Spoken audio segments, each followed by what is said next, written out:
യൂട്യൂബിന് വിട. സൂര്യയിലെ എല്ലാ പരമ്പരകളും സംരക്ഷണത്തിന് ശേഷം തികച്ചും സൗജന്യമായി സൺ നെക്സ്റ്റ് ആപ്പ് ഡൗൺലോഡ് ചെയ്യൂ. കണ്ടാസ്വദിക്കാം നിങ്ങളുടെ പ്രിയ പരമ്പരകൾ.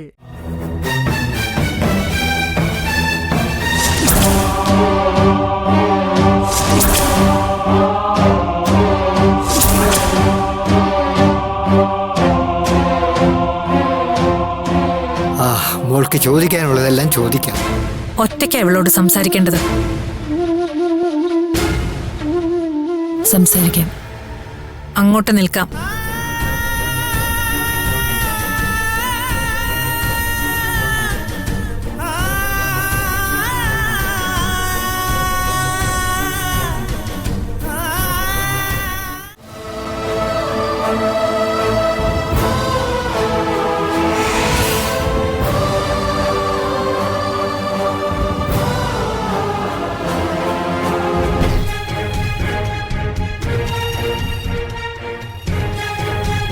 പൂജ, എന്നെ തുടരുത്.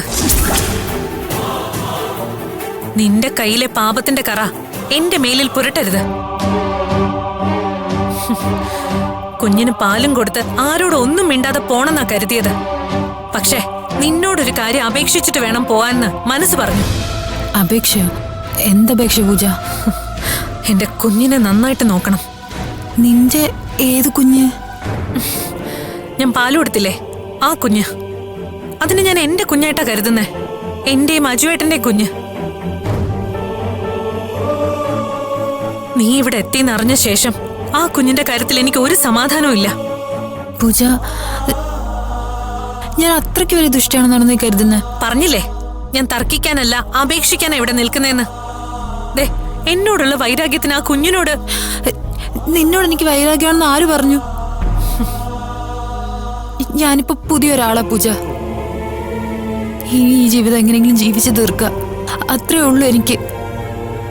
എല്ലാവരുടെയും സന്തോഷം എന്റെ മനസ്സിൽ. എല്ലാവരുടെയും സന്തോഷമായിരുന്നു മനസ്സിലെങ്കിൽ നീ വീണ്ടും ഇവിടെ വരില്ലായിരുന്നു. നീ വന്നത് ഞങ്ങളുടെ സന്തോഷം തീർന്നു. നിങ്ങളുടെ സന്തോഷം എങ്ങനെയാ പൂജ ഞാൻ തകർക്കുന്നത്? ഞാൻ ആരെ ശല്യപ്പെടുത്താൻ വരുന്നില്ലല്ലോ. ഒരാൾക്കൊരാളെ ശല്യപ്പെടുത്തണമെങ്കിൽ അത് നേരിട്ട് തന്നെ വേണമെന്നില്ല. എന്റെ സമാധാനം തകർക്കാൻ നീ എന്റെ വീട്ടിൽ വരാതെ സ്നേഹസദനത്തിൽ വന്നാലും മതി. അത് നിനക്ക് വ്യക്തമായിട്ട് അറിയാം. നീ ബുദ്ധിപരമായിട്ട് കരുക്കൾ നീക്കി. ഇല്ല പൂജ, ഞാൻ കാര്യങ്ങളൊക്കെ അച്ഛനോട് പറഞ്ഞിരുന്നു. നീ അച്ഛനോട് ചോദിച്ചു നോക്ക്. ഞാനും അച്ഛനുമായിട്ടുള്ള ബന്ധം ഇപ്പൊ നീയായിട്ട് മുറിച്ചു മാറ്റിയില്ലേ, വളരെ സമർത്ഥമായിട്ട്. എന്നിട്ട് ഒന്നും അറിയാത്ത പോലെ പറയാ അച്ഛനോട് ചോദിച്ചു നോക്കുന്നു. മുമ്പ് നിന്നെ അച്ഛനെ തമ്മിൽ തെറ്റിച്ച എനിക്ക് ചിലപ്പോ ഒരു സന്തോഷമൊക്കെ കിട്ടുമായിരുന്നു. ഇപ്പൊ അത്തരം ചിന്തകളൊന്നുമില്ല. സത്യത്തെ ഇപ്പൊ ഒരു സന്യാസിനെ പോലെയാ എന്റെ ജീവിതം. ആണോ? സ്വാമിനി പ്രിയാനന്ദ അല്ലേ? ഓർമ്മയുണ്ടോ ആ പഴയ സ്നേഹസദനത്തിലുള്ള ദിവസങ്ങൾ? ഒരേ മുറിയിലായിരുന്നു നമ്മൾ. നിന്നെ എന്റെ കൂടെപ്പിറപ്പായിട്ടാ ഞാൻ കണ്ടേ. എന്നിട്ട് നീ എന്നെ വേണ്ട, ഒന്നും ഓർമ്മിക്കുന്നില്ല. പഴയ കാര്യങ്ങൾ മനസ്സിൽ വന്നാൽ ഞാൻ സമനില തെറ്റി എന്തെങ്കിലും ചെയ്തു പോയെന്നിരിക്കും. ഇവിടെ വന്ന ദിവസം അർജുനും പറഞ്ഞിരുന്നു എന്നെ കൊല്ലുമെന്ന്.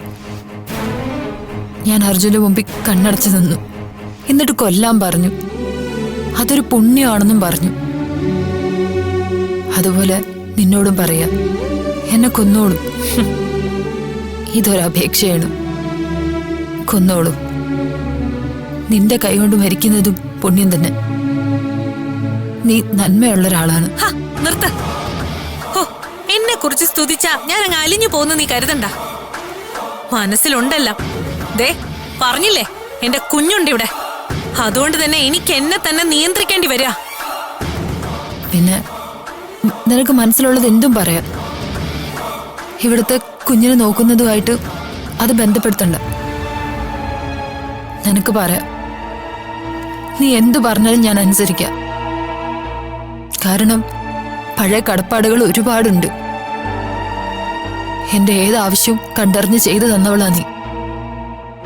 എന്റെ ഡ്രസ്സ്, ഫീസ് ഒക്കെ നിന്റെ ചെലവായിരുന്നു. ഞാൻ ആവശ്യപ്പെട്ടപ്പോ ദൂർത്തടിക്കാനും തന്നു. ആ നിന്നെ ഞാൻ ചതിച്ചു. പറഞ്ഞു, പ്രായച്ചിത്തായിട്ട് എന്ത് വേണമെങ്കിലും ഞാൻ ചെയ്യാം. അങ്ങനെയാണെങ്കിൽ നീ സ്നേഹസദനം വിട്ടു പോണം.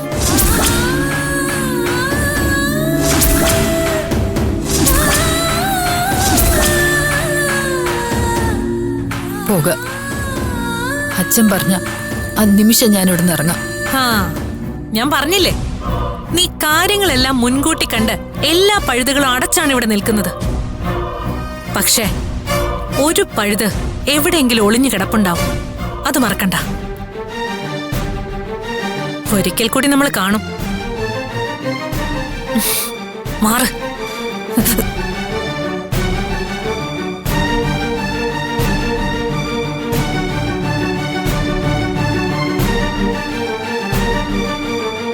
മോളെ